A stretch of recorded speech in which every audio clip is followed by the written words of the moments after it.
हृदय जानु तिमी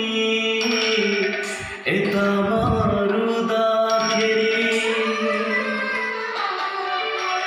खुसी हुँदै जानु तिमी यता मारुदाखेरि बिर्सेर नि नबोलाउनु फेरि भेट हुँदाखेरि